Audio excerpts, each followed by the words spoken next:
Hello students, welcome to our smart coaching centre YouTube channel. मैं आप Prince राज आप लोगों का तहे दिल से स्वागत करता हूं इस यूट्यूब चैनल पर। तो हम लोग आज ये क्लास 12th का आर्ट्स का पहला क्लास होने वाला है इस यूट्यूब चैनल पे। तो चलिए इसको बड़े ही मजेदार तरीके से पढ़ते हैं। तो आज हम आपको इस YouTube चैनल के माध्यम से ये बताना चाहते हैं कि ये जो 2026 में बिहार बोर्ड का आर्ट्स का जो एग्जाम होने वाला है ना, इसका जिम्मेवारी ये स्मार्ट कोचिंग सेंटर उठाता है कि आपको कैसे फुल में फुल मार्क्स दिलवाया जाए।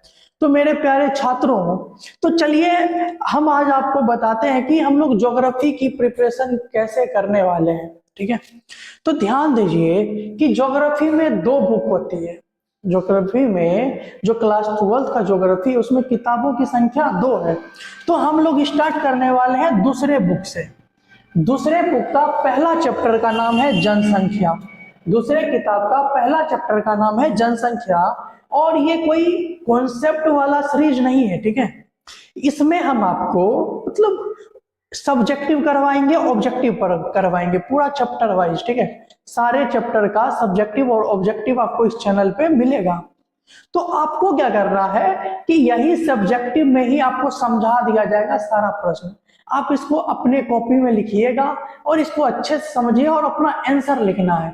ये आंसर नहीं छापना, खुद का आंसर बनाने का ट्राई करना है। आप 10th में तो है नहीं, बच्चे तो है नहीं, आप 12th के स्टूडेंट्स हैं, तो आपको ये इस बार खुद करना पड़ेगा, ठीक है। तो चलिए हम लोग आज का अपना पहला जो चैप्टर स्टार्ट करने वाले हैं जिसका नाम है जनसंख्या। चैप्टर का क्या नाम है प्यारे बच्चों? चैप्टर का नाम है जनसंख्या। अब बात करते हैं कि सर बुक 2 जो है इससे कितने नंबर के सवाल पूछे जाते हैं। देखिए ये जो बुक 2 है आपके एग्जाम में जो सवाल पूछे जाते हैं 140 नंबर के पूछे जाते हैं। मतलब 70 ही बनाना होता है मगर सवाल पूछे जाते हैं 140 के। तो 70 से 80 नंबर के सवाल बस इसी किताब से आते हैं। 70 से 80 नंबर के सवाल बुक 2 से आते हैं। 70 से 80 नंबर के सवाल और बुक 1 से आते हैं 50 से 60 नंबर के सवाल, ठीक है। तो अब बात करते हैं कि सर बुक 2 से 70 से 80 नंबर और ये जो पहला चैप्टर है, ये जो जनसंख्या चैप्टर है प्यारे बच्चों, इससे 12 से 15 नंबर के सवाल आपके पूछे जाएंगे। 12 से 15 नंबर के सवाल। तो अगर हम आज इस चैप्टर के सब्जेक्टिव को अच्छे से समझ जाएंगे तो एक तो हमको ऑब्जेक्टिव में हेल्प मिल जाएगा, हम ऑब्जेक्टिव अपने मन से कर सकते हैं, ठीक है। और यहाँ पे हम आपको कुछ कुछ फैक्ट भी बताते चलेंगे जो आपको कॉपी में नोट डाउन भी करना है साथ साथ ही, ठीक है। तो चलिए आज से इस क्लास का शुभारंभ करते हैं। क्लास 12th के आर्ट्स वाले बच्चों के लिए बहुत ही बड़ी खुशखबरी है। आप ये अपने दोस्तों तक जरूर से जरूर शेयर करें। अगर किसी को अच्छा तैयारी करना है हम गारंटी लेते हैं। देखिए एक हम है यहाँ पे टीचर और हमारे साथ भी सहयोगी भी हैं, तो हम इस चीज का गारंटी लेते हैं। हम आपको 2 सब्जेक्ट हिस्ट्री और ज्योग्राफी, ये दोनों में एक भी नंबर आपका कटने नहीं देंगे सर, एक भी नंबर नहीं कटने देंगे।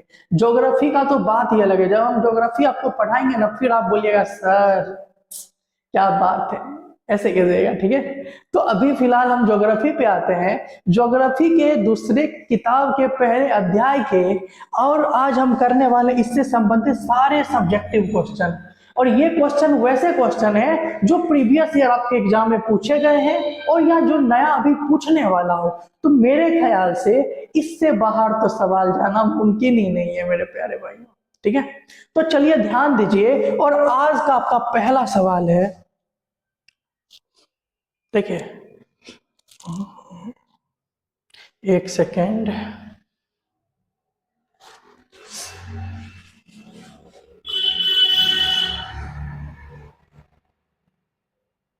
एक मिनट मेरे भाइयों, एक मिनट।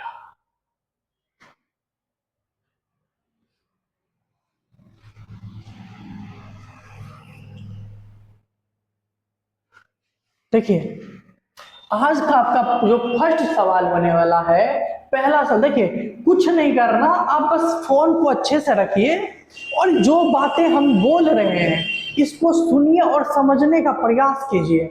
तब जाके आप जो आंसर लिखने बैठिएगा ना सर, इतना प्यारा आंसर लिखिएगा, इतना प्यारा लिखिएगा, और वो आपको याद भी करने का जरूरत नहीं पड़ेगा, यहीं पे याद करवा के भेजेंगे। ठीक है, तो यहाँ पे ध्यान देते हैं कि पहला क्वेश्चन है, भारत में जनसंख्या के असमान वितरण के जिम्मेवार 2 कारकों को लिखे।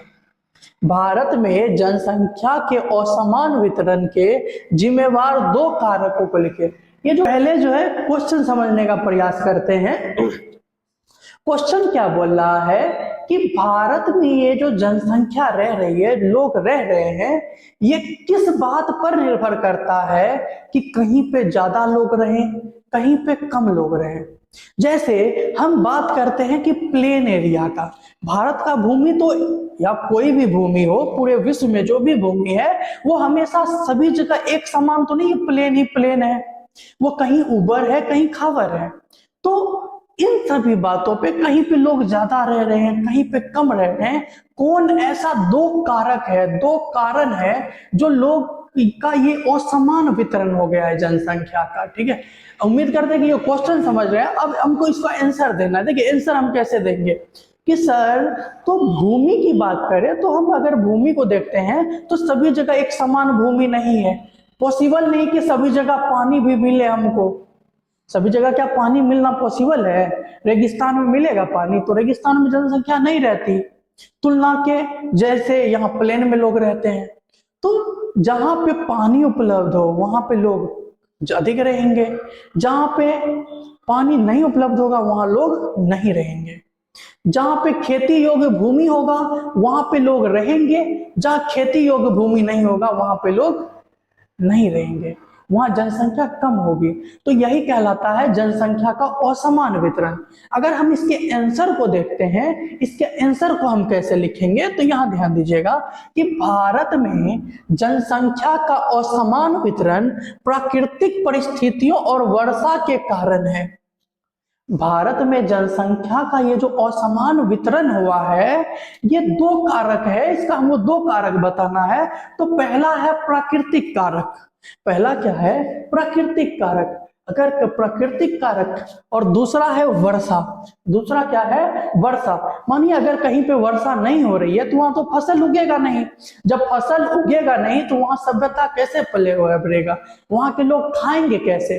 तो जहां पे वर्षा भी होना क्या है? जरूरी है। तो 2 कारक क्या क्या है? एक प्राकृतिक कारक हो गया प्यारे बच्चों, और एक हो गया वर्षा। 2 फैक्टर है जनसंख्या के असमान वितरण का। उपजाऊ मैदानों और तटीय क्षेत्रों में जनसंख्या अधिक है। जो मैदान उपजाऊ होती है, जहां पे लोग अच्छे से खेती करते हैं, ठीक है, और जो तटीय भाग होता है, जो समुद्र के किनारे लगाता है, वहां का मिट्टी तो बहुत उपजाऊ होता है। तो इन दोनों जगह जनसंख्या अधिक है, जबकि पहाड़ी, पठारी और मरुस्थलीय क्षेत्रों में कम। और जबकि क्या, जो पहाड़ी क्षेत्र होता है, जो मरुस्थलीय क्षेत्र होता है, रेगिस्तान होता है, बताइए आप ही सोचिए, क्या पहाड़ी क्षेत्र में लोग ज्यादा निवास करना चाहेंगे? बिल्कुल नहीं, क्योंकि पहाड़ी क्षेत्र में पानी का समस्या होगा, डेली ऊपर चढ़ना होगा, ये सब समस्या देख के लोग पहाड़ी क्षेत्र में रहना नहीं चाहेंगे। तो असमान वितरण का 2 कारक है, प्राकृतिक और वर्षा, जिसमें से उपजाऊ और मैदानी और तटीय क्षेत्रों में जनसंख्या अधिक है, जबकि पहाड़ी, पठारी और मरुस्थलीय क्षेत्रों में जनसंख्या कम होती है। हम इस तरह से आंसर लिखेंगे तो हमको इसमें पूरा में पूरा लघुत्तरीय में मार्क्स मिलेगा। देखिए ये 2013 का पूछा गया सवाल है। उम्मीद करते हैं कि ये सवाल आपको अच्छे से समझ में आया होगा। ठीक है, अगर आपको अच्छे से समझ में आया तो आपको यही करना है कि ये वीडियो को अपने ज्यादा से ज्यादा दोस्तों तक पहुंचाना है, ताकि इस चीज का लाभ और ये जो फ्री कंटेंट आप लोगों को मिलेगा वो सब तक पहुंच सके और हमारा भी जरा कल्याण हो जाए। ठीक है, तो चलिए अब हम बढ़ते हैं अपने अगले सवाल की तरफ। हमारा नेक्स्ट जो क्वेश्चन होगा, क्वेश्चन नंबर 2। देखिए क्वेश्चन नंबर 2 क्या कहता है कि 2011 की जनगणना के अनुसार, देखिए भारत में अभी जो जनसंख्या हम लोग देख रहे हैं वो पढ़ रहे हैं वो 2011 के अनुसार। क्योंकि भारत में जो लास्ट टाइम जनगणना हुआ था वो 2011 में हुआ था। तो अभी जो मेरे पास सवाल आएंगे, जितने भी सवाल होंगे वो इसी से संबंधित होंगे कि 2011 के जनगणना से संबंधित। चलिए ध्यान दीजिए, सवाल क्या पूछता है, 2011 की जनगणना के अनुसार भारत के 2 सघनतम जनसंख्या घनत्व वाले राज्य कौन कौन है। जनसंख्या घनत्व वाला, जहां जनसंख्या घनत्व उच्च हो, सघन हो, वैसा 2 राज्य बताना है। तो 2011 के जनगणना के अनुसार, अगर आप पढ़े भी होंगे थोड़ा बहुत 2011 का जनगणना, तो 2011 के जनगणना के अनुसार सबसे ज्यादा जनसंख्या घनत्व, ज्यादा जनसंख्या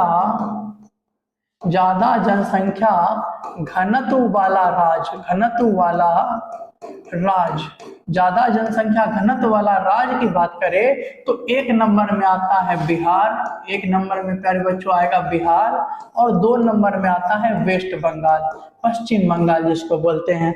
जनसंख्या घनत्व पूरे भारत में जो सबसे अधिक है, सबसे अधिक जनसंख्या घनत्व वाला जो राज्य है प्यारे बच्चों, सबसे अधिक जनसंख्या घनत्व है बिहार का, और दूसरे नंबर पर आता है हमारा वेस्ट बंगाल।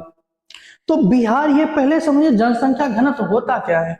जैसे ये कोई क्षेत्र है, इस क्षेत्र में यहाँ पे ये 3 लोग रह रहे हैं, 4 लोग 5 लोग रह रहे हैं, और ये कोई क्षेत्र है, यहाँ एकदम इतना सारा लोग निवास कर रहा है। तो एक क्षेत्र में ज्यादा लोग रह रहे हो तो वहां का जनसंख्या घनत्व अधिक होगा, और एक क्षेत्र में कम लोग रह रहे हो तो वहां का जनसंख्या घनत्व कम होगा, या सघनतम बोलते हैं। तो ये पूछ रहा है भारत का कौन ऐसा 2 राज्य है जहां जनसंख्या घनत्व सघनतम है। तो जनसंख्या घनत्व सघनतम वाला 2 राज्य है, एक में है बिहार जिसका जनसंख्या घनत्व 1106 व्यक्ति पर किलोमीटर स्क्वायर, मतलब 1 किलोमीटर के क्षेत्र में 1106 व्यक्ति रह रहे हैं बिहार में, इसीलिए बिहार का जनसंख्या घनत्व अधिक है। और 2 नंबर में आता है प्यारे बच्चों बंगाल, और बंगाल का जनसंख्या घनत्व है बिहार और पश्चिम बंगाल का जनसंख्या घनत्व है 1029 व्यक्ति पर किलोमीटर स्क्वायर। और पश्चिम बंगाल की बात करें तो प्यारे बच्चों 1029, 1106 बिहार और 1102 बिहार, सॉरी 1102 है बिहार का जनसंख्या घनत्व, और पश्चिम बंगाल का जो जनसंख्या घनत्व है वो 1029 है। मतलब पश्चिम बंगाल में 1 किलोमीटर के दायरे में 1029 व्यक्ति रह रहा है। तो चलिए इसके आंसर की ओर बढ़ते हैं। इसका आंसर हम कैसे लिख सकते हैं कि 2011 के जनगणना के अनुसार, देखिए ये जो हम डाटा लिए हैं ये 2011 के जनगणना के अनुसार, जनगणना होना था 2021 में फिर से, मगर 2021 में जनगणना नहीं हुआ था कि कोविड पेंडेमिक आया था, तो 2021 में नहीं हुआ, अभी हुआ, मगर उसका अभी कोई प्रमाण नहीं है या कुछ रिजल्ट निकल कर नहीं आया है। तो अभी बस हमको इतना 2011 ही पढ़ना है। तो 2011 की जनगणना के अनुसार भारत का 2 सघनतम घनत्व वाला राज्य, भारत में सघन जनसंख्या वाला जो राज्य है, 1 नंबर में आता है बिहार और 2 में आता है पश्चिम बंगाल। 1 में आता है बिहार और 2 में आता है पश्चिम बंगाल।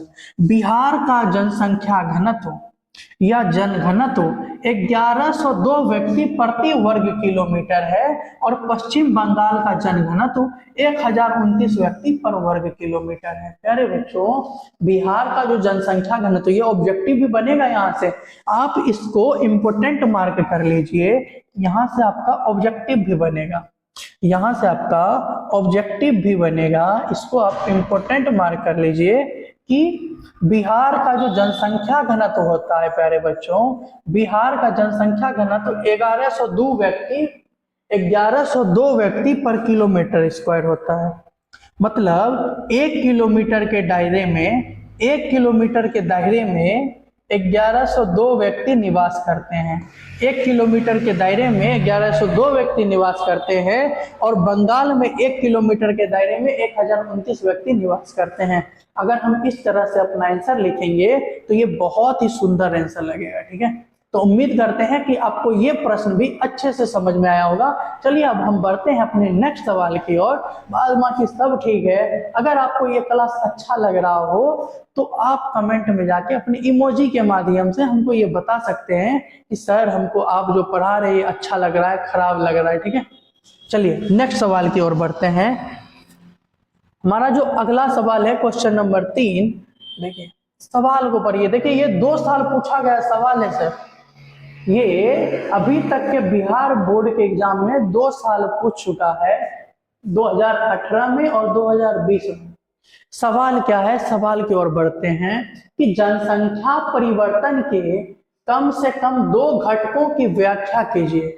जनसंख्या परिवर्तन के कम से कम 2 घटकों की व्याख्या कीजिए। देखिए ये जो जनसंख्या परिवर्तन होता है, जनसंख्या परिवर्तन कहने का मतलब मेरे भाई कि जनसंख्या परिवर्तन जब हम बोल रहे हैं तो इस बात को कहने का मतलब है कि कोई, देखो अगर ये क्षेत्र है, यहाँ का जनसंख्या हम मान लेते हैं 50, यहाँ इस क्षेत्र में 50 व्यक्ति रह रहे हैं और यहाँ के जनसंख्या में 2020 में यहाँ कितना लोग रह रहा है, 50 लोग रह रहा है। और 2021 में क्या हो जाएगा, यहाँ पे कुछ लोग मर जाएगा और कुछ लोग का जन्म हो जाएगा। मानिए कि यहाँ पे क्या होगा, 50 में 4 व्यक्ति का क्या हो गया, मौत हो गया, 4 व्यक्ति का मौत हो गया और 10 व्यक्ति जन्म ले लिया, 10 गो बच्चा क्या हो गया, जन्म ले लिया। तो अगले साल इसका जनसंख्या क्या हो जाएगा, 4 व्यक्ति घटेगा तो 46 बचेगा, 10 का जन्म हो जाएगा तो 56 हो जाएगा। तो 2021 में जनसंख्या क्या हो जाएगा प्यारे बच्चों, 2021 में जनसंख्या 56 हो जाएगा। तो ये जो जनसंख्या में परिवर्तन आया, जनसंख्या में परिवर्तन आया, देखिए परिवर्तन होने का बहुत सारा कारण है, यह नहीं कि सिर्फ जन्म हो रहा है, मृत्यु हो रहा है, परिवर्तन होने का और भी कारण है। मगर हमको इसमें 2 घटक पूछ रहा है और हम इजी वाला बताएंगे, दिल से बोलते हैं हम इजी वाला बताएंगे। 2 घटक कि जनसंख्या में परिवर्तन होने का 2 घटक क्या क्या है। तो जनसंख्या में परिवर्तन होने का 2 घटक है, एक है जन्म दर और एक है मृत्यु दर। अगर कहीं पर जन्म दर उच्च होगा तो फिर भी जनसंख्या बढ़ जाएगा, मृत्यु दर उच्च होगा तो जनसंख्या घट जाएगा। चलिए देखिए आंसर को पढ़ते हैं, ठीक है। क्वेश्चन समझ में आ गया होगा। अब ये बात भी समझ में आया कि कैसे जनसंख्या में परिवर्तन हो सकता है। अब हम इसके आंसर की ओर बढ़ेंगे। अब इसका आंसर देखिए, देखिए क्या लिखा है, जनसंख्या परिवर्तन के मुख्य घटक हैं। जनसंख्या परिवर्तन के मुख्य घटक हैं। पहला क्या है बच्चों, पहला है जन्म दर। पहला क्या है, पहला घटक है जन्म दर। प्रति 1000 व्यक्तियों पर 1 वर्ष में होने वाले जन्मों को जन्म दर कहते हैं। जब प्रति 1000 व्यक्ति पर, प्रति 1000 व्यक्ति पर 1 वर्ष में होने वाला जन्म, मानिए एक क्षेत्र लिए, इसमें 1 वर्ष में जितना जन्म हुआ, 1 वर्ष में जितना जन्म हुआ उसका प्रतिशत मान को ही हम क्या बोलते हैं, जन्म दर बोलते हैं। जन्म की संख्या को जन्म दर कहते हैं। अगर इसको हम इजी भाषा में लिखे तो ऐसे लिख सकते हैं, किसी एक क्षेत्र में जन्मे हुए नए बच्चों की संख्या का प्रतिशत मान ही जन्म दर कहलाता है। और मृत्यु दर क्या है कि प्रति 1000 व्यक्तियों पर 1 वर्ष में होने वाली मृत्यु की संख्या को मृत्यु दर कहते हैं। और अगर किसी क्षेत्र में व्यक्ति का मृत्यु हुआ तो 1 साल में जितना व्यक्ति हुआ उसकी संख्या का प्रतिशत मान, याद रखिएगा उसकी संख्या का प्रतिशत मान, क्योंकि जब भी हम दर बताते हैं वो प्रतिशत में बताएंगे, तो उसकी संख्या का प्रतिशत मान ही क्या कहलाएगा प्यारे बच्चों, उसकी संख्या का प्रतिशत मान ही मृत्यु दर कहलाएगा। देखिए यहां से ये पॉइंट लिख लीजिएगा, इनके अंतर से जनसंख्या में वृद्धि या कमी होती है। जन्म और मृत्यु दर में जो अंतर होता है उसी से जनसंख्या कम होता है या जनसंख्या में वृद्धि होता है। जनसंख्या कम होता है या जनसंख्या में वृद्धि होता है। मानिए कभी जन्म दर उच्च हो गया तो जनसंख्या बढ़ जाएगा, मृत्यु दर उच्च हो गया तो जनसंख्या घट जाएगा। उम्मीद करते हैं कि ये सवाल भी आपको अच्छे से समझ में आया होगा। चलिए अब हम बढ़ते हैं अपने अगले क्वेश्चन की ओर। हमारा जो अगला क्वेश्चन है क्वेश्चन नंबर 4 कि जनसंख्या के वितरण को, देखिए ये सब एक ही है कि जनसंख्या के वितरण को प्रभावित करने वाले 4 भौगोलिक कारकों के नाम लिखे। देखिए जो जनसंख्या वितरण है, कहीं पे ज्यादा लोग रह रहे हैं, कहीं पे, जब फर्स्ट क्वेश्चन किए थे उसी तरह का है, तो उसमें हम देखे थे कि 2 कारक देखे थे। अब हमको यहाँ 4 कारक बताना है कि जो जनसंख्या वितरण को प्रभावित करता है, और 4 भौगोलिक कारक बताना है। तो जनसंख्या के वितरण को प्रभावित करने वाला 4 प्रमुख भौगोलिक कारक है। पहला है भूमि की उर्वरता। पहला क्या है कि भूमि की उर्वरता। अगर जहां पे भूमि ज्यादा उपजाऊ होगा, जहां पे भूमि अधिक उपजाऊ होगा, वहां जनसंख्या अधिक निवास करेगी। तो पहला कारक क्या हो गया मेरे प्यारे बच्चों? पहला कारक हो गया कि भूमि की उर्वरता के कारण, भूमि की उर्वरता के कारण जनसंख्या वहां पे अधिक निवास करेगी। और दूसरा है जलवायु। जलवायु, जहां पे अच्छा जलवायु होगा, जहां पे अच्छा जलवायु होगा, जहां पे मानिए कि अच्छे समय पे बारिश हो, अच्छे समय पे धूप उगे, और वहां पे अच्छे समय में सब कुछ सीजन आ जाए, तो वैसे जलवायु वाले क्षेत्र में जनसंख्या घनत्व अधिक होगा। जैसे अभी बिहार में, भारत की बात करते हैं, तो भारत में अच्छा जलवायु है। यहाँ पे ठंडी आता है, गर्मी आता है, बरसात आता है, सब कुछ अपने समय पे आता है। परंतु जो अटलांटिक महासागर है, जो अटलांटिका देश है, वहां पे तो 12 महीना बरसे पड़ते रहता है। क्या बताइए, सॉरी वर्षा नहीं, बर्फ गिरते रहता है। तो बताइए क्या वहां पे लोग रहेगा? नहीं रहेगा। भारत में लोग कहाँ रहेगा? कहा कि यहाँ का जलवायु अच्छा है। तो दूसरा कारक क्या हो गया? हम पहले कारक का बात किए थे, तो पहला कारक था कि उपजाऊ भूमि होना चाहिए। दूसरा कारक का बात करेंगे तो दूसरा कारक है कि जलवायु अच्छा होना चाहिए। ठीक है, तो जलवायु भी एक कारक है। अगला है जल संसाधन। अगला है जल संसाधन। आप तो ये डायलॉग सुने ही होंगे मेरे भाइयों कि जल ही जीवन है। अगर जल जीवन है तो बिना जल के जीवन संभव नहीं है। तो जहां पे जल उपलब्ध होगा, जहां पर पानी उपलब्ध होगा, जनसंख्या वहीं निवास करेगी। अगर पानी उपलब्ध नहीं है तो वहां जनसंख्या भी निवास नहीं करेगी। तीसरा कारण क्या है कि जल संसाधन है।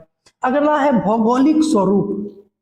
अगला है भौगोलिक स्वरूप। भौगोलिक स्वरूप जैसे पहाड़, मैदान, मरुस्थल।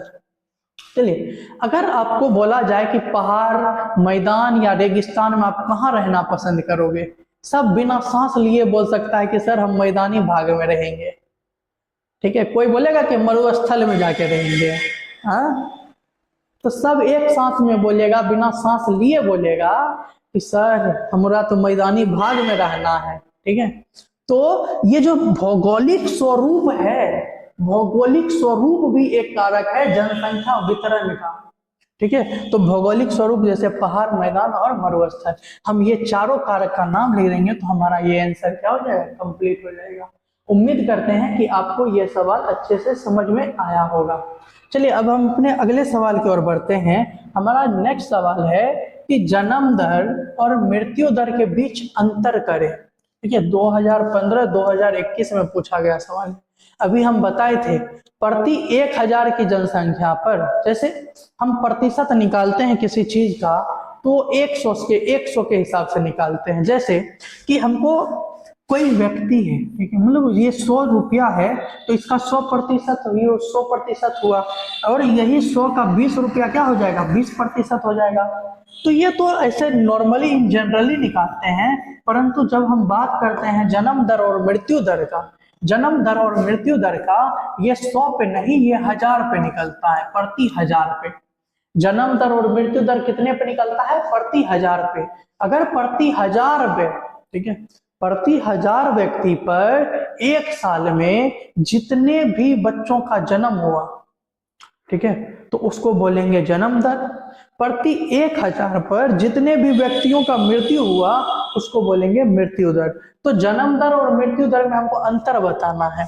तो जन्म दर प्रति 1000 व्यक्तियों पर एक वर्ष में जन्म लेने वाले बच्चों की संख्या है। जन्म दर क्या है कि प्रति 1000 व्यक्तियों पर एक वर्ष में जन्म लेने वाले बच्चों की संख्या को ही क्या बोलते हैं, जन्म दर बोलते हैं। मृत्यु दर क्या होगा कि जबकि प्रति 1000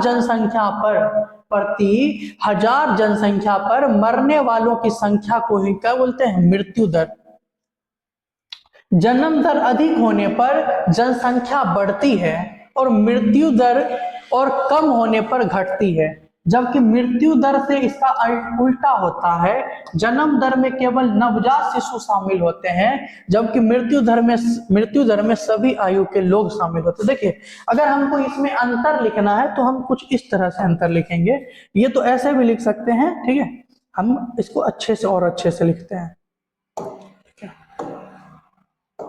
अगर हमको इसका आंसर लिखना है तो हम क्या करेंगे प्यारे बच्चों कि इसको पहले दो भागों में बांट देंगे, ठीक है। इसको हम क्या करेंगे कि इसको दो भागों में बांट देंगे, ऐसे दो भागों में बांटे, ठीक है। अब दो भागों में बांटने के बाद एक तरफ लिखना है हमको कि जन्म दर, एक तरफ लिखना है हमको इस साइड लिख देंगे कि जन्म दर, जन्म दर, और एक साइड लिख देंगे मृत्यु दर, एक साइड लिख देंगे प्यारे बच्चों मृत्यु दर। अब जन्म दर और मृत्यु दर में अंतर क्या है कि हम यहाँ पे दर दिखाएंगे कि पहला तो अंतर यही है, हमको इसका परिभाषा लिखना है। पहले एक नंबर में क्या लिखेंगे, परिभाषा, कि प्रति 1000 व्यक्ति पर, प्रति 1000 व्यक्तियों, प्रति 1000 व्यक्तियों पर एक वर्ष में, एक वर्ष में प्रति 1000 व्यक्ति पर एक वर्ष में जन्म लेने वाले, जन्म लेने वाले, जन्म लेने वाले बच्चों की संख्या, बच्चों की संख्या, बच्चों की संख्या को ही जन्म दर कहते हैं, जन्म दर कहते हैं। प्रति 1000 व्यक्तियों पर एक वर्ष में जन्म लेने वाले बच्चों की संख्या को ही हम क्या बोलते हैं, जन्म दर बोलते हैं। मृत्यु दर में क्या लिखेंगे कि प्रति 1000 व्यक्ति पर, प्रति 1000 व्यक्ति पर एक वर्ष में, एक वर्ष में, एक वर्ष में मृतकों की संख्या को, मृतकों की संख्या को, मृतकों की संख्या को मृत्यु दर कहते हैं, मृत्यु दर कहते हैं, मृत्यु दर कहते हैं। जब एक प्रति 1000 व्यक्ति पर जितना बच्चा जन्म लेगा उसको जन्म दर, जितना बच्चा मर जाए, जितना व्यक्ति का जितना मृत्यु होगा उसको मृत्यु दर कहते हैं। अब देखिए जन्म दर में, जन्म दर में प्यारे बच्चों कि अगर जन्म दर अधिक हो तो जनसंख्या अधिक होगी, जन्म दर कम हो तो जनसंख्या कम होगी। देखिए तो ये लिखेंगे कि जन्म दर अधिक होने पर, अधिक होने पर जनसंख्या, जनसंख्या अधिक होगा, अधिक होगा।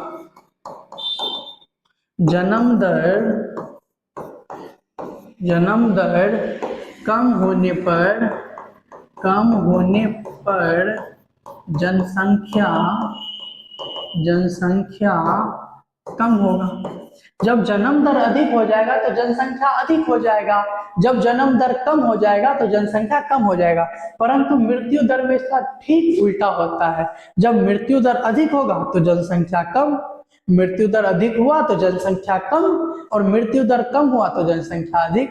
तो इसका क्या है, जन्म दर से सीधा उल्टा हो जाता है मृत्यु दर में। तो यहाँ लिखेंगे कि मृत्यु दर में, मृत्यु दर अधिक होने पर, मृत्यु दर अधिक होने पर, मृत्यु दर अधिक होने पर जनसंख्या, मृत्यु दर अधिक होने पर जनसंख्या, मृत्यु दर अधिक होने पर जनसंख्या कम हो जाती है, कम हो जाती है, परंतु परंतु मृत्यु दर मृत्यु दर परंतु मृत्यु दर कम हो तो, मृत्यु दर कम हो तो, जब मृत्यु दर कम हो जाएगा तो जनसंख्या अधिक हो जाएगा, तो जनसंख्या, जब मृत्यु दर अधिक हो तो जनसंख्या कम हो जाती है, कम हो नहीं, मृत्यु दर अधिक हो तो जनसंख्या कम हो, मृत्यु दर कम हो तो जनसंख्या अधिक, अरे रे रे रे,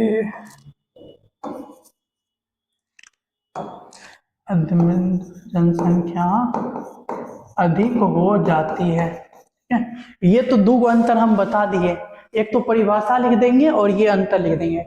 अब इसमें और लिख सकते हैं कि जब हम मृत्यु दर की बात करते हैं तो मृत्यु दर में सभी आयु वर्ग के लोग आते हैं, क्या सिर्फ बूढ़े मरता है, जवान का नहीं मरता है, बच्चा नहीं मरता है, तो मृत्यु दर में सभी वर्ग के लोग आ जाते हैं, परंतु आयु वर्ग में क्या बुढ़ा कि बुढ़ा तो जन्म नहीं लेगा, तो जन्म दर में सिर्फ शिशु वर्ग के लोग आते हैं, ठीक है। तो ये भी एक अंतर है कि जन्म दर में सिर्फ शिशु वर्ग के लोग आते हैं और मृत्यु दर में सभी वर्ग के लोग आ जाते हैं, ये तीन अंतर काफी है, ठीक है।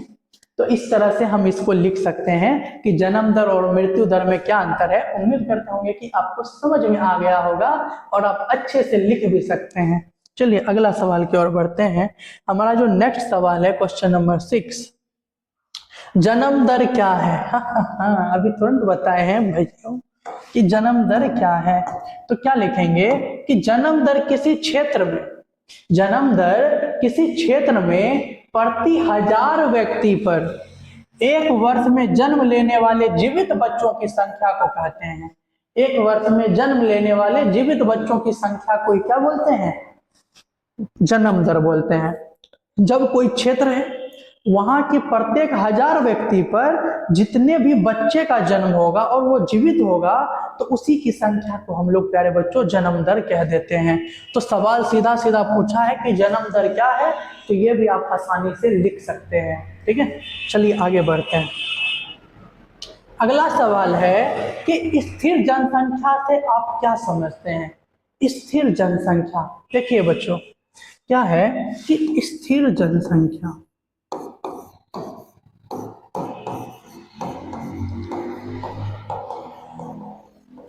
स्थिर का मतलब होता है रुक जाना। स्थिर का मतलब क्या होता है, स्थिर का मतलब होता है रुक जाना। जब जनसंख्या में वृद्धि और कमी ना होने लगे, जनसंख्या रुक जाए, तो वो जनसंख्या जो है वो स्थिर हो जाएगी।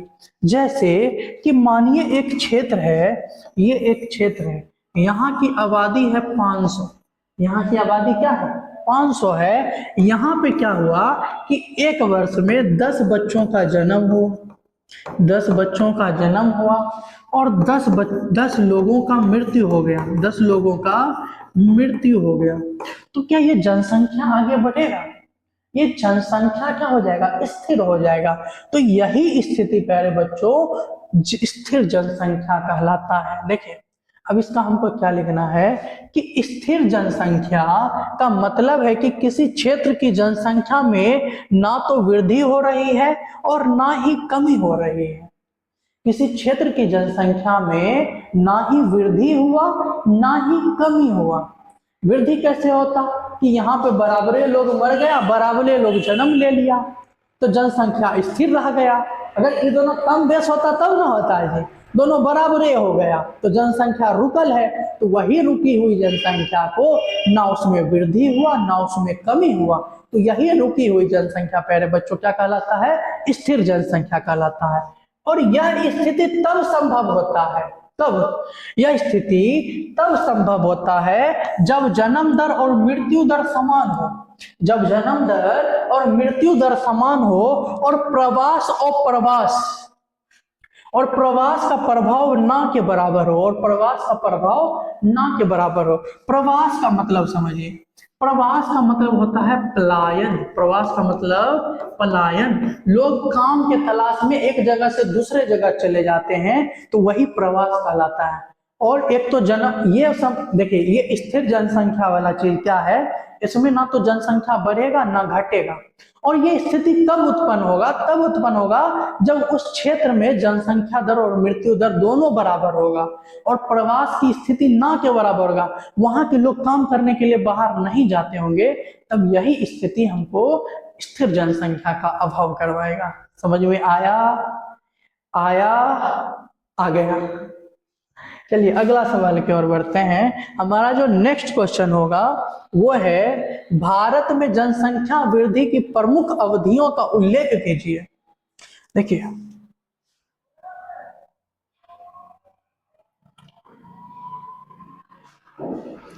भारत में जनसंख्या वृद्धि की प्रमुख अवधियों का उल्लेख कीजिए। देखिए, जो जनसंख्या में वृद्धि होगा उसका प्रमुख अवधि क्या क्या है। अवधि कहने का इन द सेंस कि कुछ काल होता है, समय होता है, जैसे 2000 से 21, 1951 से 1981, तो इस तरह से अवधि हमको बताना है। ठीक है, और यह सवाल 2022 में पूछा है। तो भारत में जनसंख्या वृद्धि की 4 अवधियां, ऑब्जेक्टिव के लिए इसको याद रखिएगा कि भारत में जनसंख्या वृद्धि की कितनी अवधियां, तो भारत में जनसंख्या वृद्धि की 4 अवधियां होती हैं। भारत में जनसंख्या वृद्धि की कितनी अवधियां होती हैं, तो भारत में सर जनसंख्या वृद्धि की 4 अवधियां होती हैं। पहला है स्थिर जनसंख्या। पहला क्या है, अभी आपको तुरंत बताए स्थिर जनसंख्या का मतलब। ठीक है, तो अभी आपको तुरंत बताए हैं कि स्थिर जनसंख्या का मतलब, स्थिर जनसंख्या तब होगा जब कहीं पे मृत्यु दर और जन्म दर दोनों समान हो जाए। मृत्यु दर और जन्म दर दोनों समान हो जाएगा तो उस स्थिति को हम लोग क्या बोलेंगे कि समान जनसंख्या का क्या बोले, स्थिर जनसंख्या बोलेंगे। ठीक है,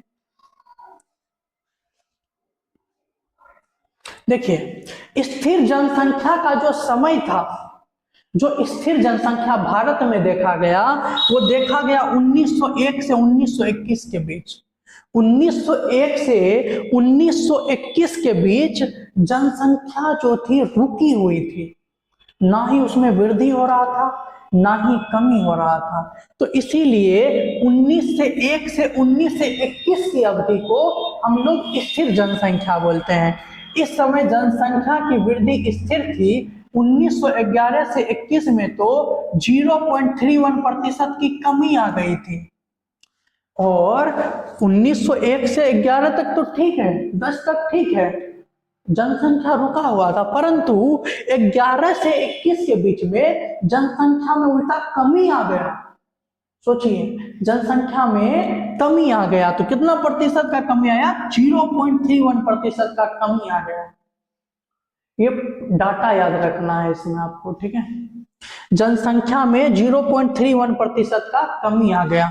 अगला देखिए, सामान्य वृद्धि क्या है। सामान्य वृद्धि, सामान्य वृद्धि का अवधि, जैसे जैसे कि स्थिर स्थिर जनसंख्या का अवधि क्या था, 1901 से 1921।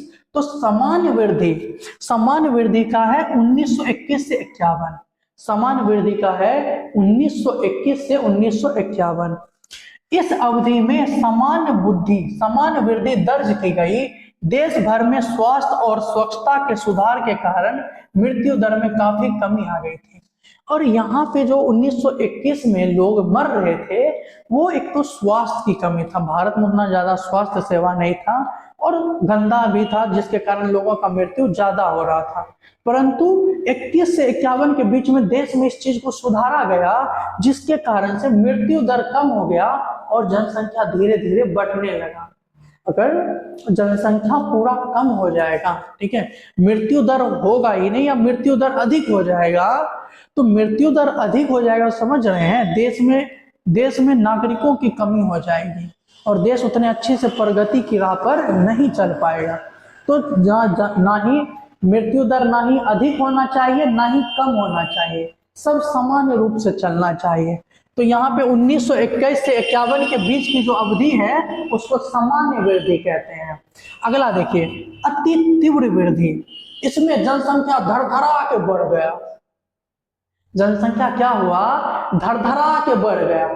1901 से 21 के बीच में जनसंख्या रुका और 21 से 51 के बीच में सामान्य वृद्धि रहा, थोड़ा सा वृद्धि रहा, और 51 से 81 के बीच में जनसंख्या बढ़ गया, एकदम बहुत ज्यादा जनसंख्या बढ़ गया। इस काल में बहुत ज्यादा बच्चों का जन्म हुआ था 1951 से 81 के बीच। इस अवधि को जनसंख्या विस्फोट की अवधि भी कहते हैं। और इस अवधि को प्यारे बच्चों हम जनसंख्या विस्फोट की भी अवधि कहते हैं। एकदम जनसंख्या विस्फोट कर गया, जनसंख्या अचानक से बढ़ गया, तो इसको हम क्या बोलते हैं, इस अवधि को 51 से 81 की अवधि को जनसंख्या विस्फोट की अवधि भी कहा जाता है। इस अवधि के जो दौरान जनसंख्या में प्रतिवर्ष 2.2% की वृद्धि दर्ज की गई और इस पीरियड में, इस अवधि में प्रति वर्ष 2.2% जनसंख्या बढ़ रहा था। पहले बताइए यहाँ घट गया और 51 से 81 में प्रति वर्ष हर एक साल में 2.2% जनसंख्या बढ़ते जा रहा था। एवं पड़ोसी देशों से आने वाले प्रवासियों ने भी यहाँ की उच्च वृद्धि दर में योगदान दिया। और 1981 में ही बीच में आता है 1971। क्या आता है 1971? 1971 वही काल था जिसमें भारत जो है पाकिस्तान से अलग किया था बांग्लादेश को।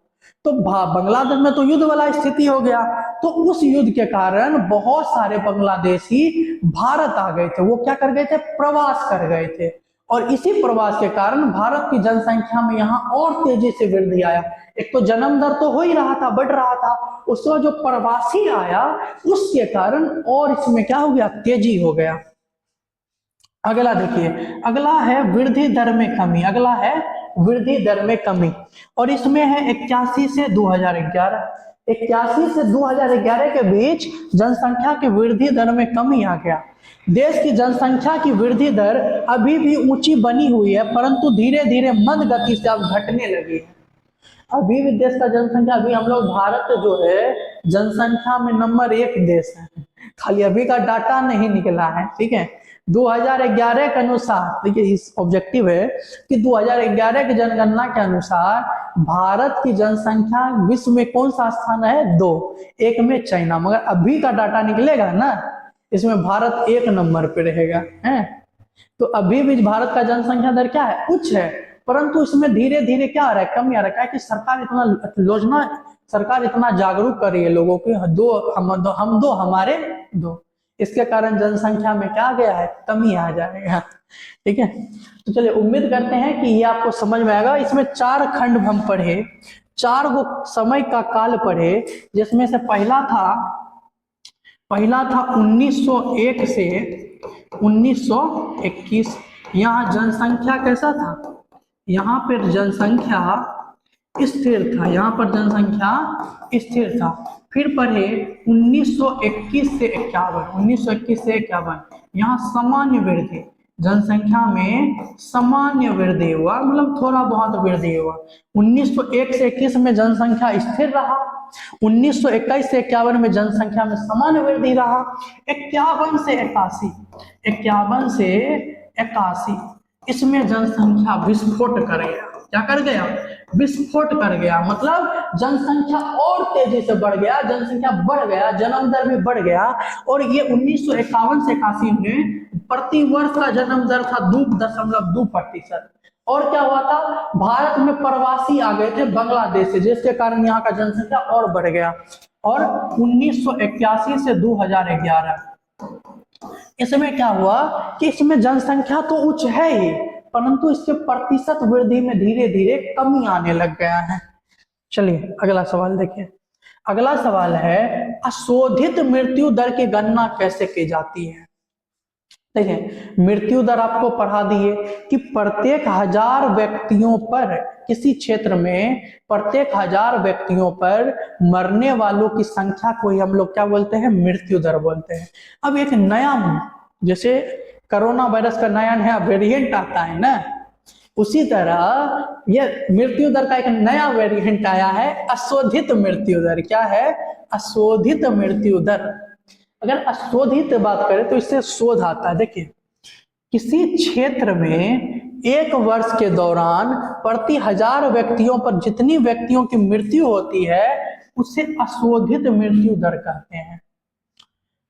एक वर्ष में प्रति 1000 व्यक्ति पर जितने भी लोगों की मृत्यु होती है उसे अशोधित मृत्यु दर कहते हैं। बताइए कौन अंतर है, यही तो मृत्यु दर है। अगर इसका फॉर्मूला का बात करते हैं तो देखिए अशोधित मृत्यु दर का फॉर्मूला क्या होता है, एक वर्ष में कुल मृतकों की संख्या, कुल मृतकों की संख्या, एक वर्ष में कुल मृतकों की संख्या बटे अनुमानित जनसंख्या, अनुमानित जनसंख्या। देखिए हम क्या करेंगे, अगर हमको मृत्यु दर निकालना है या अशोधित मृत्यु दर निकालना है तो एक वर्ष में जितना व्यक्ति मर रहा है उसका जनसंख्या बटे जितना उस क्षेत्र का अनुमान है, मतलब जितना उस क्षेत्र में, जिस क्षेत्र का हम निकाल रहे हैं, जितना उस क्षेत्र में जनसंख्या रह रहा है उससे भाग दे देंगे। और मृत्यु दर निकलता है प्रत्येक 1000 व्यक्ति पे, तो इसको 1000 से गुना कर देंगे। अगर ऐसा इस फॉर्मूला को हम देखेंगे तो हमको अशोधित मृत्यु दर निकल जाएगा। ठीक है, तो अशोधित मृत्यु दर का फॉर्मूला क्या हुआ, एक वर्ष में कुल मृतकों की संख्या बटे अनुमानित जनसंख्या गुना 1000। ठीक है, अगर हम इस तरह से निकालेंगे तो हमको अशोधित मृत्यु दर प्राप्त हो जाएगा। तो चलिए उम्मीद करते हैं कि ये सवाल भी आपको अच्छे से समझ में आया होगा। चलिए हमारा नेक्स्ट जो क्वेश्चन है, देखिए नेक्स्ट क्वेश्चन, भारत के व्यावसायिक संवर्गों संगठन का उल्लेख कीजिए। आप ये क्वेश्चन को पढ़िए, हम 2 मिनट में पानी पी के आते हैं, ठीक है, फिर पढ़ाएंगे। गला सूख गया आपको पढ़ाते पढ़ाते हैं, दया भी दया नहीं आता है मेरे पे।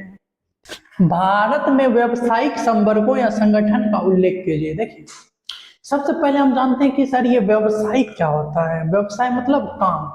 भारत में जो काम है वो 3 क्षेत्रों में बांट दिया गया, प्राथमिक क्षेत्र, द्वितीयक क्षेत्र, तृतीयक क्षेत्र, बस इतना ही।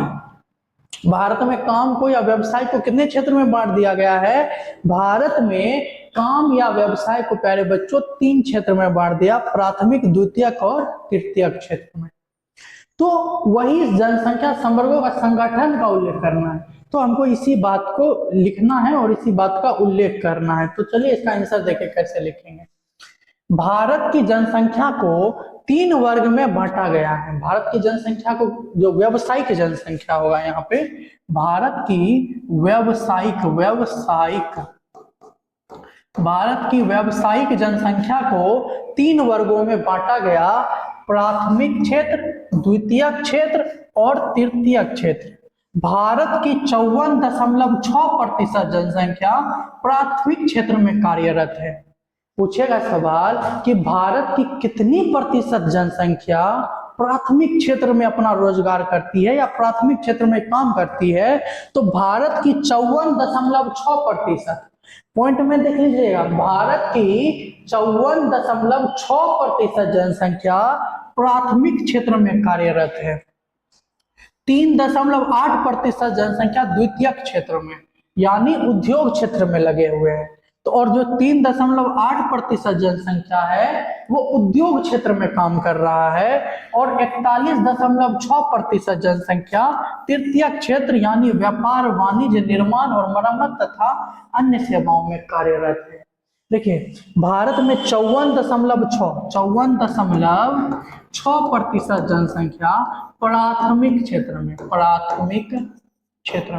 भारत की जनसंख्या का 54.6% किसमें कार्यरत है, प्राथमिक क्षेत्र में, और 3.8% जनसंख्या द्वितीयक क्षेत्र में कार्यरत है, और 41.6% जनसंख्या तृतीयक क्षेत्र में कार्यरत है। ये डाटा आपको याद रखना है।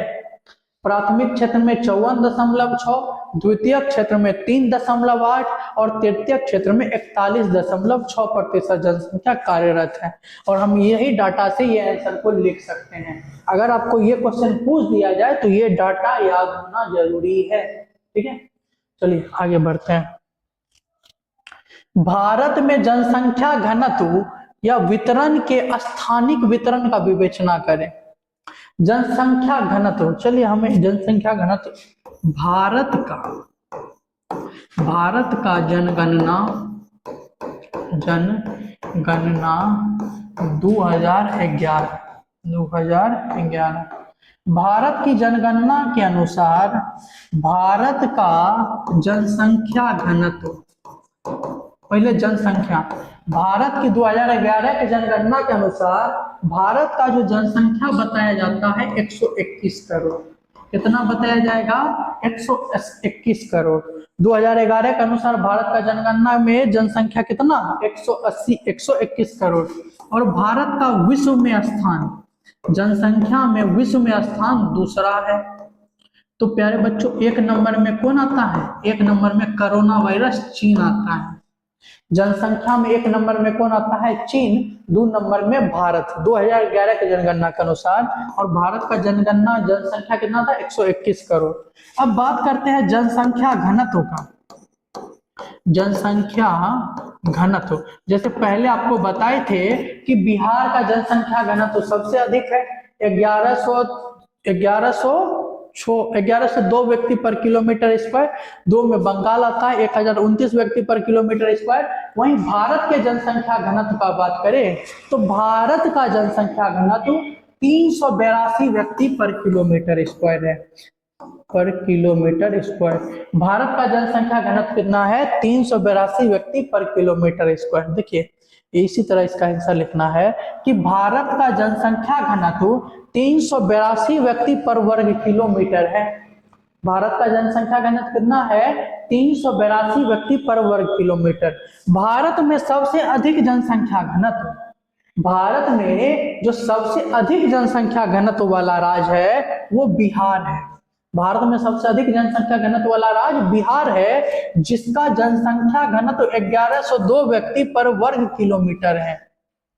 और बिहार में 1102 व्यक्ति 1 किलोमीटर के एरिया में रहता है। और भारत में सबसे कम जनसंख्या घनत्व वाला राज्य अरुणाचल प्रदेश। सबसे अधिक में बिहार, सबसे कम जनसंख्या घनत्व वाला राज्य अरुणाचल प्रदेश। यहाँ 17 व्यक्ति रहता है प्रति वर्ग किलोमीटर में। तो यही लिख देंगे कि भारत का जनसंख्या घनत्व 382 व्यक्ति पर वर्ग किलोमीटर है। और भारत में जो सबसे अधिक जनसंख्या घनत्व वाला राज्य है वो बिहार है, जिसका जनसंख्या घनत्व 1102 व्यक्ति पर वर्ग किलोमीटर स्क्वायर है। और सबसे कम जनसंख्या घनत्व वाला राज्य अरुणाचल प्रदेश है, जहां 17 व्यक्ति पर वर्ग किलोमीटर स्क्वायर के हिसाब से रहते हैं।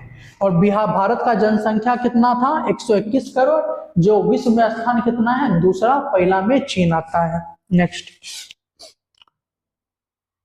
कृषि घनत्व। देखिए कृषि घनत्व कहने का मतलब कि भारत के कितने भूमि पर या किसी भी देश के कितने भूमि पर वहां कृषि होता है, तो वही कृषि घनत्व कहलाएगा।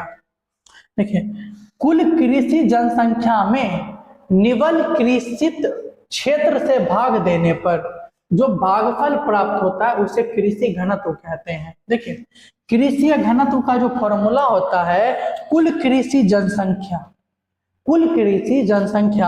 और निवल कृषित जनसंख्या, ये दोनों को आपस में भाग दे दे तो कृषि घनत्व निकल कर आ जाएगा। चलिए नेक्स्ट क्वेश्चन की ओर बढ़ते हैं। अगला क्वेश्चन है, जनसंख्या संगठन से आप क्या समझते हैं? जनसंख्या संगठन से आप क्या समझते हैं? देखिए 2023 में पूछा गया सवाल है और इसका आंसर हम कुछ। जनसंख्या भूगोल का वह भाग है जिसमें आयु, लिंग विश्लेषण, निवास का स्थान, मानव जाति के लक्षण, जनजाति, भाषा, धर्म, वैवाहिक स्थिति, साक्षरता, शिक्षा, व्यावसायिक विशेषताएं आदि का अध्ययन करते हैं, उसे जनसंख्या संगठन कहते हैं।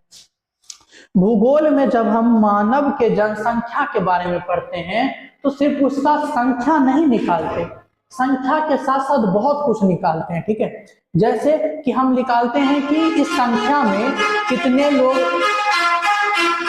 इस जनसंख्या में कितने लोग विवाहित हैं या कितने लोग अविवाहित हैं, कितने पुरुष हैं कितनी महिलाएं हैं, कितने लोग शिक्षित हैं या कितने अशिक्षित हैं, किसके जाति के लोग हैं किसके धर्म के लोग हैं, ये सब निकालते हैं। और इन्हीं सभी के अध्ययन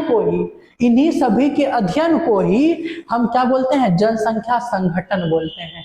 इन्हीं सभी के अध्ययन को क्या बोलते हैं प्यारे बच्चों, जनसंख्या संगठन बोलते हैं। उम्मीद करते हैं कि आपको ये भी सवाल अच्छे से समझ में आया होगा और यहाँ से हमारा लघु उत्तरीय प्रश्न समाप्त हो जाता है। अब हम पढ़ते हैं दीर्घ उत्तरीय प्रश्न की ओर। देखिए जल्दी से 3 गो दीर्घ उत्तरीय प्रश्न पूछ, एक और है, चलिए और है लघु उत्तरीय। मुख्य श्रमिक और सीमांत श्रमिक में अंतर कीजिए। देखिए जो श्रमिक होता है, मजदूर होता है, वो उसमें भी प्रकार होता है प्यारे बच्चों। तो मुख्य श्रमिक और सीमांत श्रमिक में क्या अंतर है ये लिखना है। तो देखिए मुख्य श्रमिक कौन होता है, वह व्यक्ति जो एक वर्ष में 183 दिन काम करता है उसे मुख्य श्रमिक कहा जाता है। श्रमिक को भी बांटते हैं हम, तो वैसा व्यक्ति जो एक वर्ष में मतलब जो 365 दिन में 183 दिन काम करे, 365 दिन में 183 दिन काम करेगा तो उसको मुख्य श्रमिक बोलेंगे। सीमांत श्रमिक किसको बोलेंगे, वह व्यक्ति जो एक वर्ष में 183 दिन से कम काम करे। बहुत इजी, 183 दिन याद रखिए। एक वर्ष में 183 से अधिक काम करेगा, 183 काम करेगा तो उसको मुख्य श्रमिक, और जो 183 से कम काम करेगा उसको सीमांत श्रमिक कहते हैं। नेक्स्ट चलिए देखिए, अब यहां से आता है हमारा दीर्घ उत्तरीय प्रश्न। देखिए इसको अच्छे से समझिएगा, देखिए मजाक नहीं, ये अभी लघु उत्तरीय खत्म करेगा। उम्मीद है कि आपको अच्छे से समझ में आया होगा। अब यहाँ से दीर्घ उत्तरीय प्रश्न को अच्छे से समझने का कोशिश करेंगे ताकि आप अपने खुद से आंसर लिख पाइएगा, ठीक है। तो चलिए ध्यान दीजिएगा। क्वेश्चन क्या पूछा है, भारत में जनसंख्या घनत्व का व्याख्या करें। भारत में जो जनसंख्या घनत्व के बारे में अभी तक हम जो चीज पढ़े सब लिख देना है। पहले लिखना है कि भारत में जनसंख्या घनत्व किसको कहते हैं, फिर भारत का जनसंख्या घनत्व लिखेंगे, फिर भारत के राज्यों का जनसंख्या घनत्व लिखेंगे। प्रति वर्ग किलोमीटर क्षेत्रफल में रहने वाले सभी लोगों की संख्या को जनसंख्या घनत्व कहते हैं। प्रति वर्ग किलोमीटर में जितने लोगों की संख्या निवास कर रही है, रह रही है, इसी को हम लोग क्या बोलेंगे प्यारे बच्चों, जनसंख्या घनत्व बोलेंगे। इसे 2 प्रकार से व्यक्त किया जाता है, जिसमें अंकगणितीय घनत्व सबसे आसान तरीका है। और जनसंख्या घनत्व को हम 2 प्रकार से व्यक्त करते हैं, जिसमें से एक विधि होता है अंकगणितीय घनत्व। तो अंकगणितीय घनत्व सबसे आसान तरीका है, जिसमें कुल जनसंख्या को क्षेत्रफल से भाग दिया जाता है। हम जनसंख्या घनत्व कैसे निकालेंगे, जो कुल क्षेत्रफल है उसको हम क्या, कुल जनसंख्या को कुल क्षेत्रफल से भाग दे देंगे। कुल जनसंख्या को कुल क्षेत्रफल से भाग दे दिया जाता है। भारत में जनसंख्या घनत्व लगातार बढ़ रहा है। 1900 अभी देखिए 2011 के अनुसार 382 है, परंतु 1951 में भारत का जो जनसंख्या घनत्व था 117 व्यक्ति प्रति वर्ग किलोमीटर।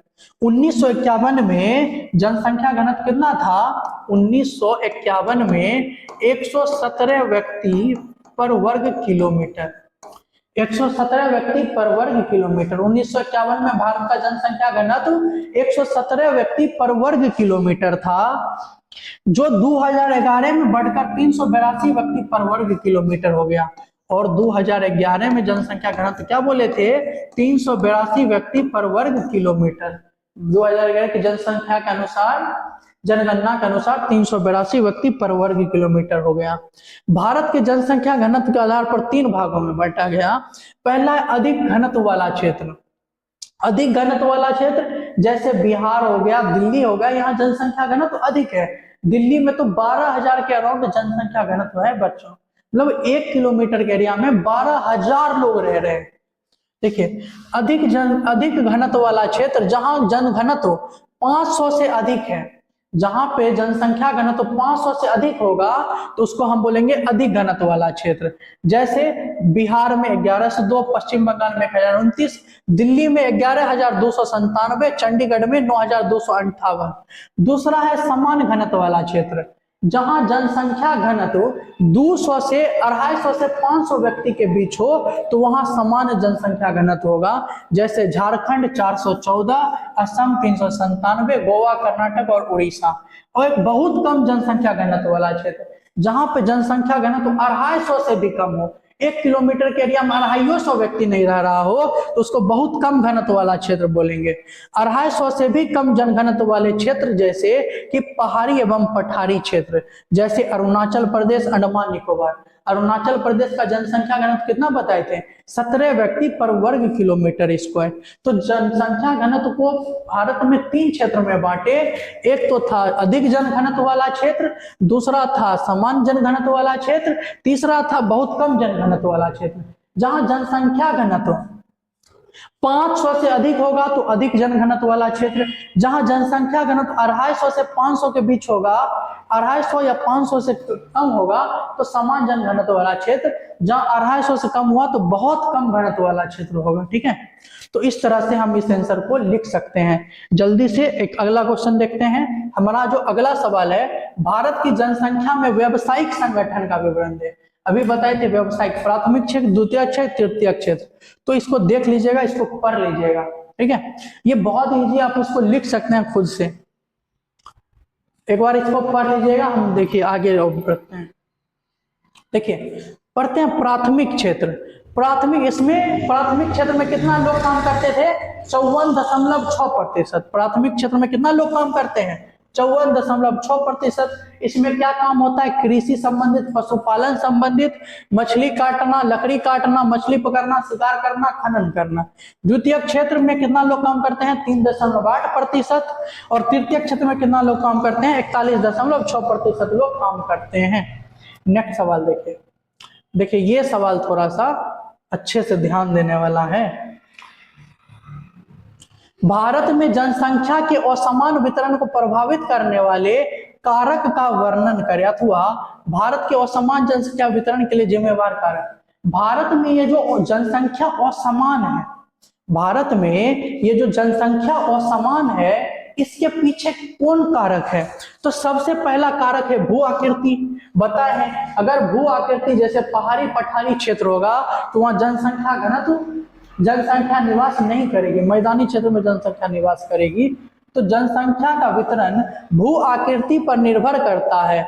भारत के उत्तरी मैदान जैसे उत्तर प्रदेश, बिहार, बंगाल में जनसंख्या अधिक पाया जाता है। भारत के पठारी प्रदेश में जैसे आंध्र प्रदेश, मध्य प्रदेश, झारखंड में जनसंख्या वितरण मध्यम स्तर पर है।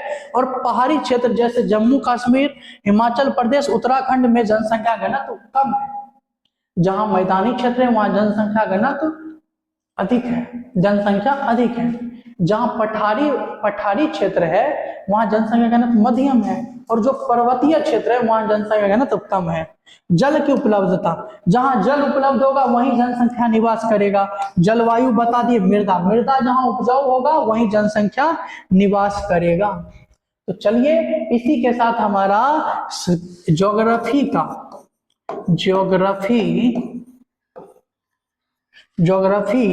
बुक 2, ज्योग्राफी का दूसरा किताब का चैप्टर फर्स्ट का सब्जेक्टिव तो हम क्या कर लिए? समाप्त कर लिए। चैप्टर फर्स्ट का सब्जेक्टिव प्यारे बच्चों समाप्त हो गया। और यहाँ से हम आज सब्जेक्टिव करवाए, कल इसका करवाएंगे ऑब्जेक्टिव, जिसके कारण जो है तुम्हारा पहला चैप्टर क्या हो जाएगा? खत्म हो जाएगा। जब पहला चैप्टर खत्म हो जाएगा तब मजा आएगा, फिर उसके बाद दूसरा चैप्टर करेंगे। इसी तरह से लगातार क्लासों में जो पहले इंपॉर्टेंट चैप्टर है उसको करवा दिया जाएगा, ताकि 19 तारीख से जो आपका सेंटअप एग्जाम है उसमें आप अच्छा नंबर ला सको। ठीक है, तो चलते आज के लिए इतना ही। धन्यवाद। जय हिंद, जय भारत।